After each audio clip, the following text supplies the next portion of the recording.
Dobar dan svima, moje ime je Petar Benković, ja sam internacionalni majstor u šahu, ja sam FIDE trener, nacionalni sudija i jedan od osnivača šahovskog udruženja Horizont. Šahovsko udruženje Horizont je mladi sportski klub, to jest šahovski klub na teritoriji grada Sremske Mitrovice, koji ima ulogu da decu nauči da igraju ovu plemenitu, jednu od najstarijih igara koju je čovjek mogao da izmisli.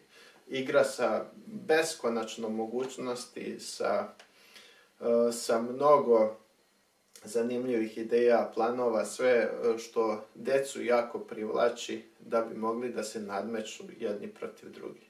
Sad, za čega je šah dobar? Šah pospešuje memoriju, donošenje nekih ispravnih odluka, planiranje unaprijed, da se neki potezi predvide i tako dalje i tako dalje. Puno toga ima što šah može dosta da doprinese jednom detetu da bi se u nekom boljem putu dete razvijalo. Znači, šahovske garniture možete svuda da kupite u nekoj prodavnici, nisu baš ni skupe, i onda možete kući sa tatom, mamom, dekom, bakom, sa drugarom, drugaricom da igrate šahovske partije. Ja ću vam sada objasniti u početku kako to funkcioniše i šta je uopšte šah. Imamo šahovsku tablu. Šahovska tabla ima 64 šahovska polja, to je 32 tamna i 32 svetla šahovska polja, koja su neizmenično poređena. Tako crno-belo i tako sve neizmenično. I jako bitna stvar da se šahovska tabla postavi pravilno na sto, to je da igraču belih figura, igraču crnih figura sa desne strane u uglu bude belo polje. Belo polje, to je jako bitno, i onda je šahovska tabla pravilno postavljena. Ne može da bude tamno ili crno polje, mora biti belo polje, to je tako neko od šahovskih pravila. Kao što smo rekli, šahovska tabla ima 64 polja. Od tih 64 polja šahovska tabla ima neke svoje koordinate. Prvo ima svoje linije, ima svoje redove i ima dijagonale. Linije na šahovskoj tabli, to su ovaj uspravni niz polja, i linije su označene latiničnim slovom od A do H. Znači, linija A, linija B, linija C, linija D, E, F, G i linija H. Znači, imamo 8 linija i imamo 8 redova, a redovi su označeni brojevima od 1 do 8. Tako da imamo prvi red, drugi red, treći, četvrti, peti, šesti, sedmi i osmi red. Možemo reći da beli pešaci stoje na drugom redu, crni pešaci stoje na 7. redu. Znači, od A do H latinicom označene su linije i od 1 do 8 brojevima označeni su redovi. Također imamo dijagonale. Dijagonale je niz polja iste boje koje idu ukoso. Znači ovako, A1, B2, C3, tako. Ova tamna polja ukoso, to se naziva dijagonala.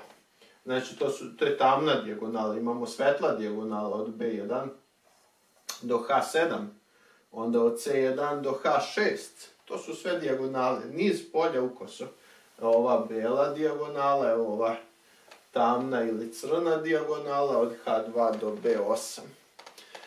Tako da šahovska tabla, još jednom ponovimo, ima linije, ima redove, ima dijagonale i svaki taj kvadratić je polje.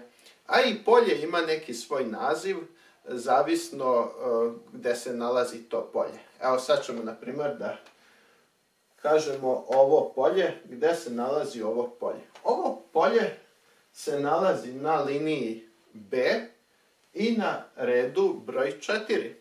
Znači, to polje se naziva B4. Onda ćemo da uzmemo, na primjer, ovo polje. To polje se nalazi na liniji D i na redu broj 6, to polje se zove D6. Ovo polje na liniji E i na redu broj 3, to polje se zove E3. Onda ovo polje na liniji F na redu broj 5, to polje se zove F5. I ajde, ovdje ćemo ovo polje, šta mislite kako se zove ovo polje? Znači to polje se nalazi na liniji H i na redu broj 4, znači to polje se zove H4. Svako od 64 šahovskih polja ima svoj naziv, a taj naziv dobije se presekom linije i reda. I to je jako bitno pri zapisivanju šahovskih partija. Postoji jedna interesantna igrica, zove se potapanje podmornica. To možete da uzmete svesku u kocke i da napravite kao šahovsku tablu, 8x8 polja i da sakrijete neke vaše podmornice. Isto neko protiv koga igrate, isto i on sakrije svoje podmornice i onda vi pogađate i vi kažete polje B4, da li sam pogodio podmornicu, vaš protivnik kaže promašili ste ili pogodili ste i onda vi tamo upišete ako ste pogodili ili niste i na taj način vežbate i da naučite kako se nazivaju šahovska polja. Jer šahisti kasnije njima više nije ni potrebno notacija i ta abeceda i ti brojevi, uopće nije potrebno, oni su naučili napamet da je ovo polje, na primjer, polje B5, da je ovo polje E6, koje je belo, koje je crno polje, to kasnije sami možete da naučite. To nije toliko teško, ali treba vremena da bi se tako nešto naučilo. Znači ovako, pošto smo vidjeli šahovska tabla, kako i šta sve ima, znači da bi se igrala šahovska partija mora da postoje šahovske figure na tabli. I tu su i figure. Znači imamo 16 belih, 16 crnih figura, to jest 32 figure ukupno na šahovskoj tabli. Koje vode bitku? Bitka se vodi tako što beli prvi kreće, beli povuče jedan potez, na primjer E2, E4, crni povuče svoj potez, E7, E5, beli dalje nastavlja, crni nastavlja i tako se razvija jedna šahovska borba. Ali pre toga moramo da naučimo kako se figure zovu, jer neko od vas zna kako se zove koja figura. Počet ćemo od ovih najmanjih koje stoje u drugom redu. Kako se oni zovu? Oni se zovu pešaci. Pešaci ili pijuni, oni su najmanji, njihova vrednost je najmanja, znači vrednost figura kod pešaka je 1. I pešak je uzet kao jedinica mere u vrednosti figura, pošto je on broj 1 i onda se po njemu merimo. Ima 8 belih i 8 crnih pešaka. Znači ovdje u uglovima imamo topove.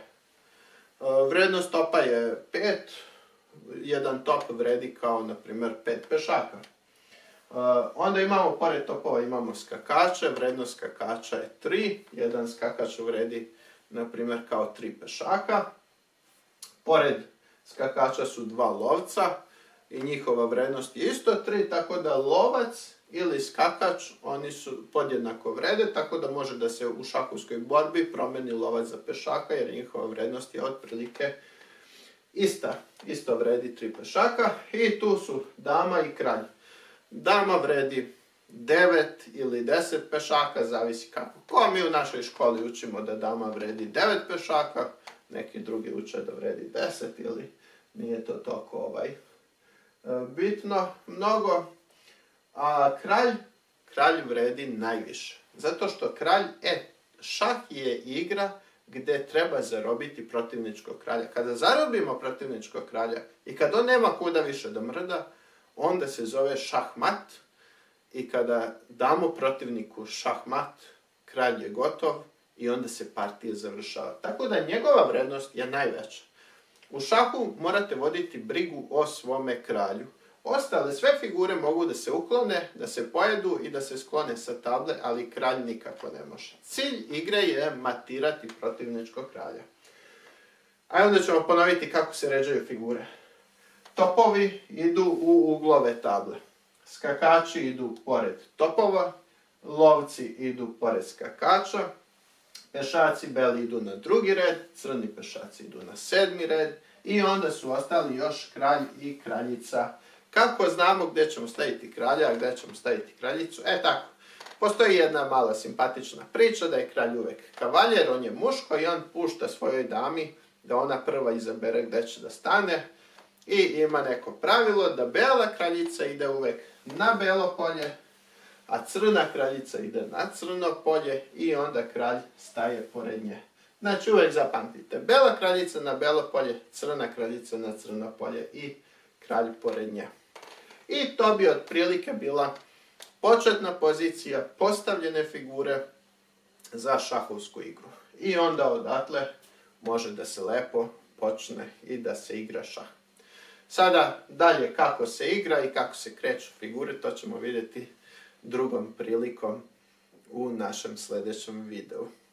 Hvala vam što ste bili strpljivi i odgledali ovaj uvodni deo u školu šaha koju mi ispred šahovskog udruženja Horizont i ja kao trener toga kluba ćemo da napravimo da preko interneta mogu svi da pogledaju i da nauče nešto o šahu i da nauče kako da igraju šah.